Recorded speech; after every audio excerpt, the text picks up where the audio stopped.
Hello, thanks for joining me today. My name's Dr. Gregory Mock, and I'm going to be speaking today on a lecture titled Clausewitz, Moltke, and the German Art of War.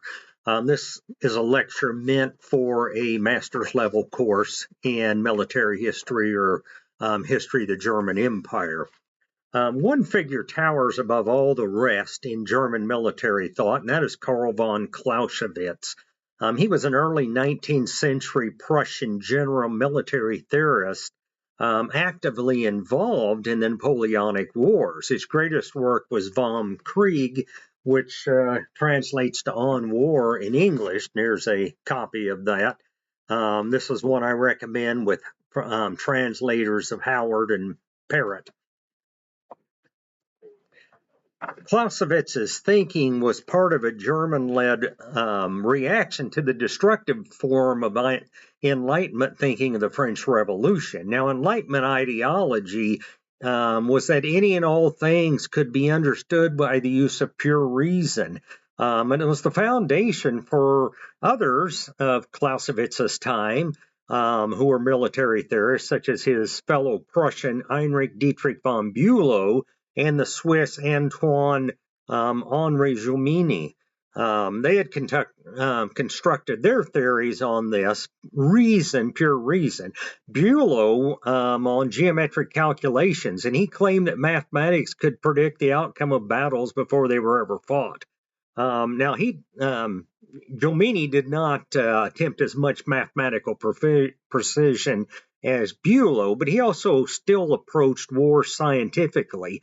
With lines of operations by identifying what he called universal principles central to the art of war. Now, he had no personal experience with war. When he wrote, he had very little afterwards. He just studied the reports of battles of Frederick the Great. Now, Clausewitz, in contrast, saw his first combat at the age of 12. He wrote from a position of intimate knowledge of actual battle and the fog and what he called friction of warfare. And in reaction to the excess of the French Revolution, that helped fuel what was called a New Deutsch approach that acknowledged the complex nature of the world that resisted any simple quasi-scientific explanations. So in Vom Krieg, Clausewitz details many of the methods and practices that became characteristic of the German army over the next century. Now, among these were the concept of Schwerpunkt and Vernichtungskrieg. Schwerpunkt is typically defined as directing and concentrating one's forces at the point of attack.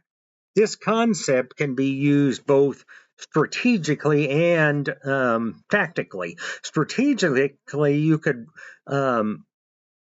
point your forces to do something like seize the enemy's capital, to direct them at an army grouping, also to attack an ally of your opponent. Tactically, the attacker would direct his main point of effect, which was called the Angriffsschwerpunkt, at the point he believed the enemy's forces to be the weakest. Identifying the Schwerpunkt would enable the attacker to destroy or neutralize enemy's forces, which Clausewitz believed was the key to victory. Now, Schwerpunkt is a primary means to a Clausewitzian end, which is Vernichtungsschlacht, the battle of annihilation within a Venetian Krieg, a war of annihilation. Schwerpunkt, in combination with Venetian Krieg, is the essential core of German warfare from the point of Clausewitz, and especially the Einungskrieg, the Wars of Unification, through the period of the Third Reich.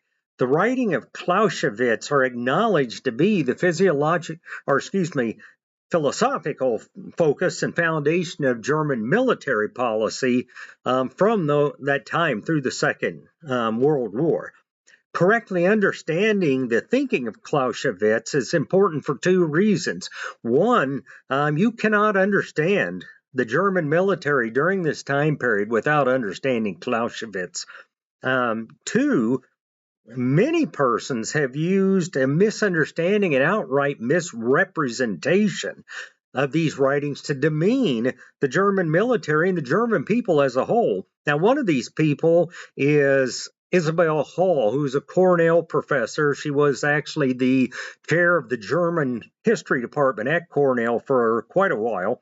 Her view is that post-Clausewitz, the German military determined that the proper way to fight was to direct all your forces at one area of the enemy and then to completely destroy the enemy. She claims that the Germans, specifically the chief of the General Staff, Helmut von Moltke the Elder, modified Claus's philosophical writings to create a new style of warfare. To Hall, this new style of warfare was the absolute destruction. Those are her words, the absolute destruction, the wholesale killing of all one's enemies. Now, if one feels that Clausewitz's annihilation warfare is indiscriminate killing, then one has either not read Clausewitz judiciously or they're misrepresenting what he said. And those that misread this thinking into Clausewitz's writing and combine that with what we said earlier, that Clausewitz's writings are the philosophical base of the German military, it's easy to declare that Germany is indeed the modern Hun and that they conducted warfare in a way that paralleled that of Attila.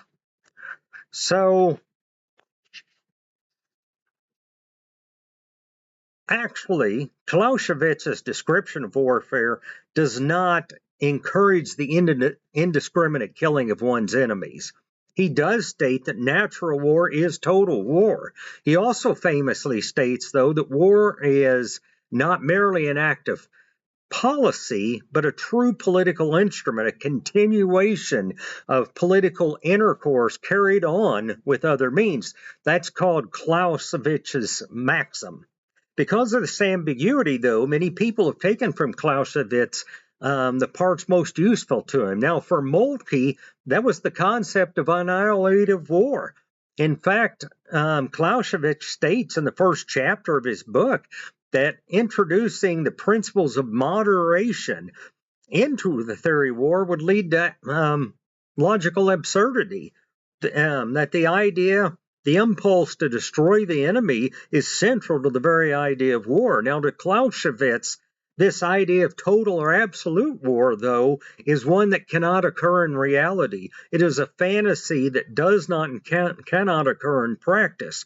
When Clausewitz details what he means by annihilation warfare, he explains that fighting forces must be put into such a condition that they cannot continue the fight. He states that whenever we use the term destruction of the enemy forces, that alone is what we mean. By annihilation, by Vernichtungskrieg, by Vernichtungsschlacht, Clausewitz does not mean the complete destruction of people. He means the complete destruction of the ability of those people to continue fighting. This is the operative concept Moltke took from Clausewitz. Isabel Hall and others bastardized the term Vernichtungskrieg in an effort to impugn Germans, to imply that it's in their DNA to butcher people. This misunderstanding or misrepresentation of the concept of Vernichtungskrieg must be resolved in order to understand the military mindset of the pre-First World War German Empire. To think that the Kaiserreich promoted an attitude of wholesale slaughter is not only a gross mischaracterization of history, but it's an insult to the German people as a whole.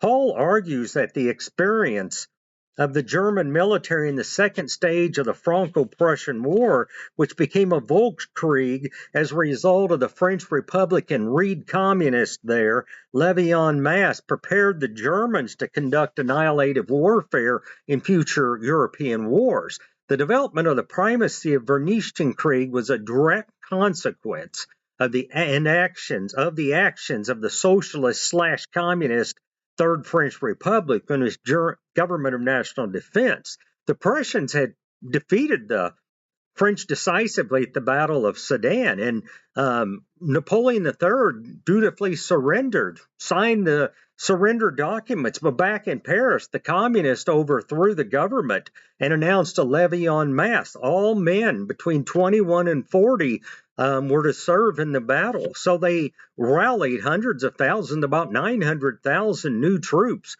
to fight as poorly trained guerrillas, francs-tireurs, against a professional army. So obviously, those troops were slaughtered, were routed, they were destroyed. What had been a Kabinetskrieg, which ended at Sedan, became a Volkskrieg, which it would only end with starving people at the siege of Paris. The communists would not give up and didn't care that many of their people were dying this way. To Moltke, war was fought between professionals with gentlemanly rules. He was appalled by these loss of civilian lives. And although the thinking of Clausewitz was the foundation upon which future German military philosophy was constructed, the person who had the greatest direct effect, was Moltke. It was said that Moltke turned the teaching of Clausewitz that war is a political tool on its head. That's not exactly true. Moltke had no qualms with the use of war as a political tool. He'd done that during the Wars of Unification. But when authorities request war for a political purpose, he felt strongly that those political authorities should step aside and let the professionals take care of things. The position of Clausewitz was that if war springs from some political purpose, that political aims would remain the first consideration. Policy then will permeate all military operations, was his thinking. And his quote, "This is a thinking that Moltke found exasperating. He felt that war should be prosecuted without any outside influence, especially from those who are not warriors." Moltke made his opinion clear. At the moment of mobilization, the political advisor should fall silent and should take the lead again only when with the complete destruction or defeat of the enemy. Although Moltke differed from Clausewitz on the political control of warfare, he did accept Clausewitz's idea of Vernichtungskrieg, the complete annihilation of the enemy's ability to continue to fight. And in Moltke's views, until that point had been reached, the political class was to stand down. Moltke found that only by finishing the task militarily could the political people be successful. Now, Bismarck's view stood in stark opposition to those of Moltke. He felt that warfare should be continuously under control of the policymakers. And as a further insult to Bismarck's pride, Moltke felt that he should be the only one talking to the Kaiser during this time. Now, this disagreement over the role of the political led to a continual adversarial relationship between these two German leaders. Two other concepts of German warfare should be mentioned, that of Einkreuzung, encirclement, and Bewegungskrieg, movement warfare. Now, those have been important militarily from ancient times, famously at Thermopylae in 480 BC and Cannae in 216 BC. Einkreuzung is both significance or encirclements, both militarily and politically. Militarily became a hallmark of the German military war machine, especially the Wehrmacht in combination with Bewegungskrieg. The term Einkreuzung referred politically to the geographic position of Germany between two antagonists, France and Russia, and the constant exposure of Germany to a Zweifrontenkrieg, a two-front war. So those two concepts, Einkreuzung and Zweifrontenkrieg, would play an oversized role in the run-up to the First World War. Thank you for being with me today.